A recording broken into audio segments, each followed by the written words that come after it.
What's up mga kakampus? Ako ang inyong ADAM AI Binata at welcome sa School Confessions Nationwide.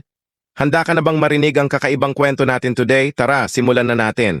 Guys, alam nyo yung feeling na pagod ka na tapos yung hinahanap mo nasa harap o tabi mo lang pala? Ito ang tunay na kwentong lutang mula sa isang grade 10 student sa Valenzuela. Sige, ganito yon.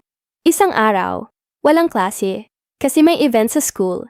Bilang masipag na student, joke, nag-duty na lang ako sa cookery room. Ang job description ko, simple lang, maging bantay ng games. Pag may naglaro, nakaupo lang ako. Pagkatapos nila, aayusin ko yung mga materials. Petics, di ba? Yung mga student teacher ko pang mga katabi ko noon. Nagpapalipas lang din kami ng oras. Oh, eto na. Tumayo ako saglit para ayusin yung dart game pagkatapos maglaro ng mga students. Sandali lang yon. Promise! Pagbalik ko sa upuan ko, tada! May isang cellphone na nakapatong sa ibabaw ng desk ko. Dahil nga masipag ako at honest, ang naisip ko agad, Diyos ko, kailangang mahanap ang may-ari nito ASAP. Sinama ko pa yung classmate ko. Halos lahat ng room sa buong school building. Naikot na namin.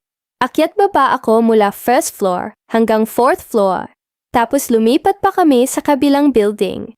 Nakakapagod. Grabe. Yung energy ko, pabagsak na. Pawis na. Pawis. Hingal na hingal. Kakahahanap lang sa may-ari ng phone na, to!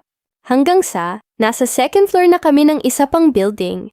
Pawis pa rin ako, tapos may tumawag sa akin. Yung kaibigan ko. Sabi niya, Missy, nasaan na yung cellphone? Hinahanap na ng may-ari. Dito pa ako naging investigator. Sabi ko, teka lang, baka hindi siya yung tunay na may-ari. Kailangan makasiguro tayo para hindi sa iba mapunta. Feeling police report, diba? Biglang sabi ng kaibigan ko, ano ka ba, Missy? Sa student teacher yan. Sa ST na nakatabi mo kanina lang, doon sa cookery room. Diyos ko! Yung pagod ko! Yung kyat baba ko sa fourth floor. Yung energy ko, hindi ko man lang naisip, kahit isang segundo, na itanong sa katabi ko, kung kanya ba yun bago ko inikot yung buong school. Gusto ko na lang lumubog sa lupa. O, di ba? Sino rito ang mas lutang pa kay Miss E? Mag-comment na kayo sa baba. Isang like at share para sa energy na naubos ni Miss E sa mystery phone niya.